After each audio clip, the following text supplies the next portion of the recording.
Welcome back students. ये question है 2007 के एग्जाम में से 2 मार्क्स का क्वेश्चन है। आपको एक फंक्शन f की सारी मिन टर्म्स गिवन है और 4 ऑप्शंस दिए हैं। पूछा है इनमें से कौन सा f के इक्विवेलेंट नहीं है। ओके, तो इनमें से कोई 2 या 3 f के इक्वल हैं। हमें पता करना है कौन सा इक्वल है और कौन सा नहीं। तो सबसे पहले f के लिए के मैप बनाते हैं। f की मिन टर्म्स हैं 0 4 5 7, 0 4 5 7,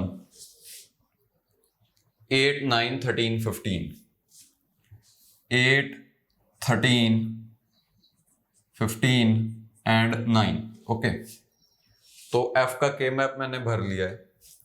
ये सारी मिन टर्म्स गिवन थी। मिन टर्म्स का मतलब होता है जहां जहां पे भी फंक्शन की वैल्यू 1 है, तो मैंने इन सभी जगह पे 1 लिख दिया है। ओके, अब देखते हैं कि इनमें से कौन सा इस के मैप के इक्वल नहीं है।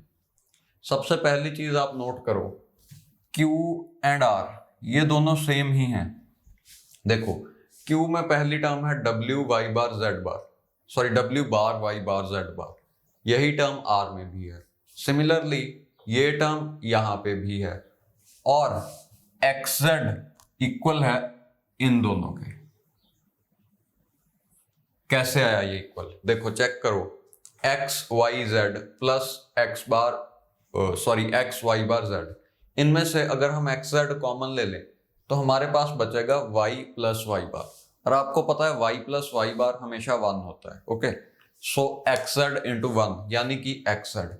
तो ये दोनों टर्म्स सिंप्लीफाई करने पे एक्स जेड के इक्वल आ रही हैं, यानी कि क्यू और आर सिमिलर है। अब ऑप्शंस को अगर आप देखो तो 2 ऑप्शन सीधे सीधे रिजेक्ट हो रहे हैं बिना कुछ सॉल्व किए। ये दोनों क्यों? अगर किसी ऑप्शन में Q है तो उसमें R होना तो जरूरी है। ऑप्शन भी कह रहा है Q और S दोनों इक्वल नहीं हैं F के, बट आपको पता है कि R और Q इक्वल हैं, यानी कि अगर Q F के इक्विवेलेंट नहीं है तो R भी F के इक्विवेलेंट नहीं होगा, बिकॉज ये दोनों सेम ही तो हैं। वैसे ही अगर इस ऑप्शन में R है तो Q का होना भी जरूरी है, because Q and R are same. तो ये दोनों ऑप्शंस तो आंसर हो ही नहीं सकते। अब P और S में कंफ्यूजन है। इसे सॉल्व करने के काफी मेथड्स हैं। एक मेथड है आप P के लिए के मैप फिल करो, फिर S के लिए के मैप फिल करो और उन दोनों को इस F के मैप से कंपेयर कर लो। ओके, कोई एक सिमिलर होगा एक नहीं होगा शायद, हाँ, तो ऑप्शंस के हिसाब से कोई एक सिमिलर होना चाहिए। ओके, और वहां से आपको आंसर पता चल जाएगा। दूसरा मेथड है कि आप इसे एसओपी में कन्वर्ट कर लो, कैनोनिकल एसओपी, जिससे आपको सारी मिन टर्म्स पता चल जाएंगी। सेम ही है, के मैप से भी मिन टर्म्स ही पता चल रही हैं, बट उसमें आपको ये डायग्राम और के मैप वगैरह बनाना पड़ेगा, और ये मेथड सिर्फ ऐसे ही सॉल्व हो जाएगा बिना किसी के मैप के। एक और मेथड है, ये जो फंक्शन f है इसका के मैप हमने बना लिया, इसे मिनिमाइज करते हैं और अलग अलग तरह से ग्रुपिंग करते हैं, तो शायद p या s में से कोई ना कोई हमें मिल जाएगा। ओके, सबसे पहले तो के मैप ही फिल करते हैं। तो p का अगर हम के मैप फिल करें, देखते हैं क्या मिलेगा। x बार y बार z बार, तो y बार z बार तो ये रहे, इन चारों में y और z 0 है। अब हमें चाहिए x कहां कहां पे 0 है। देखो x बार y बार z बार, तो x 0 है एक यहां पर और एक यहां पर, ये 4 इनमें x 0 है, और ये 4 इनमें y और z दोनों 0 है। अब इनकी इंटरसेक्शन देखो तो ये आएगी। ओके, अगली टर्म है w बार x y बार,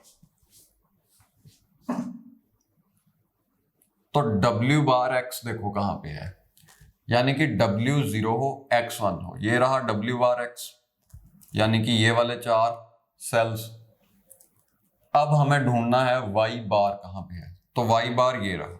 ओके, इन चारों की और इन 8 की इंटरसेक्शन आप देखो तो ये मिलेगी। ओके, अब थर्ड टर्म है w y बार z, y बार z ये रहा, y 0 z 1, तो y बार z, यानी कि ये चारों के चारों सेल्स ये वाले। और इसके साथ हमारे पास है W, यानी कि W1 होना चाहिए। तो W1 है इन 8 के लिए। अब हमें इन 8 की और इन चारों की इंटरसेक्शन ढूंढनी है, ये रही। Okay, last term is XZ, तो XZ है इन चारों की, सॉरी इन 8 की और इन 8 की इंटरसेक्शन। तो ये वाले 8 और ये वाले 8 की इंटरसेक्शन आप देखो तो मिडल के 4 कॉलम्स आएंगे, तो इन चारों में 1 भर दो। ये कैसे आए? देखो XZ का मतलब X भी 1 हो, Z भी 1 हो। तो यहां पे देखो Z1 है और यहां पे X1 है। ओके, तो यह है। अब आप डायरेक्टली देख सकते हो कि P का जो K मैप आया और F का K मैप आया, दोनों सेम है, तो P और F सेम होंगे, यानी कि P is equivalent to given function. तो बचा S। ओके, आपका आंसर होगा ऑप्शन डी, S ओनली। अब मैंने आपको 2-3 और मेथड्स बताए थे, उन्हें भी एनालाइज कर लेते हैं। तो इसे अगर हम मिनिमाइज करें, F का K मैप ये रहा, ये भी F का ही K मैप है, तो इसे अगर हम मिनिमाइज करें, ये ग्रुपिंग ऐसे होगी। ओके, अब इससे इसके कॉरस्पॉन्डिंग जो एक्सप्रेशन आएगी वो ढूंढते हैं। इन चारों के लिए है XZ, हमने अभी देखा था। ओके, XZ के लिए ये वाले आए, मिडल वाले 4, तो इनके लिए ये मिडल वाले प्राइम इम्प्लीकेंट के लिए एक्सप्रेशन आई XZ। इनके लिए देखते हैं, वो होगी WX बार और Y, WX बार Y बार। देखो WX बार Y बार कैसे आया? इन दोनों के लिए W की वैल्यू 1 है, सेम है, और X की वैल्यू भी सेम है जो कि है 0, तो WX बार। और इन दोनों के लिए एक और वेरिएबल की वैल्यू सेम है जो है Y, और वो वैल्यू है 0, तो Y के ऊपर बार आएगा। ओके, अब इसके लिए अगर आप देखो तो वैल्यू आएगी W बार Y बार Z बार। ओके, W बार Y बार Z बार। अब यहां से आपको दिख रहा है कि ये Q के इक्वल है। ओके, अब अगर Q F के इक्वल है, F को मिनिमाइज करने पे ये आया जो कि एग्जैक्टली Q है। अगर Q F के इक्वल है तो R भी तो F के इक्वल ही होगा। ओके, यानी कि ये दोनों गिवन फंक्शन के इक्वल है। अब इसी के मैप को एक और तरह से ग्रुप करने की कोशिश करते हैं, यहां पे करते हैं।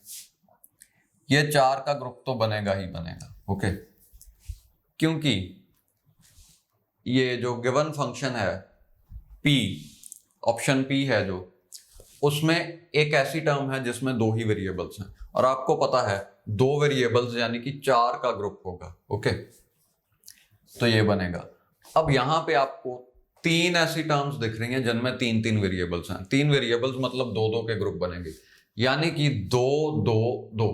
हमें 3 ग्रुप्स बनाने पड़ेंगे 2-2 के। तो 3 ग्रुप्स बनाने का यही एक मेथड है। देखो, एक ग्रुप ये बन गया, एक ग्रुप ये बन गया, और एक ये कॉर्नर वालों का ग्रुप बन जाएगा लाइक दिस। ओके, इसे अगर आप सॉल्व करोगे तो आपको P मिलेगा, ये फंक्शन, यानी कि P और F भी इक्वल ही हैं। हमने F के K मैप को सॉल्व किया और P मिल गया। एक्चुअली ये मेथड गलत है, ये ऐसे सॉल्व नहीं करोगे। K मैप अगर आपने मिनिमाइज करना है तो ग्रुपिंग ऐसे ही होगी, क्योंकि यहां पे सिर्फ 3 प्राइम इम्प्लीकेंट्स मिल रहे हैं।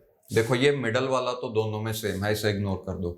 2-2 के ग्रुप्स यहां पे मिल रहे हैं 2 और यहां पे मिल रहे हैं 3, तो यही वाला मेथड करेक्ट है। ओके, बट वो P को सॉल्व करने के लिए, यानी कि इसे P के इक्वल प्रूव करने के लिए मैंने ऐसी ग्रुपिंग की है। ओके, तो अगर इसे आप सॉल्व करो, यानी कि ऐसे ही इसे मिनिमाइज करो, तो आपको P मिलेगा। तो हमने प्रूव किया ये तीनों इक्वल हैं, तो बचा S। S ही आपका आंसर है। एक चीज आप और कर सकते हो, S के लिए K मैप बना के देख लो। जैसे हमने P के लिए ये K मैप बनाया था, तो आप वैसे ही S के लिए K मैप बना के देख लो। वो और F का K मैप दोनों अलग अलग आएंगे। Okay, so your answer is D part, S only.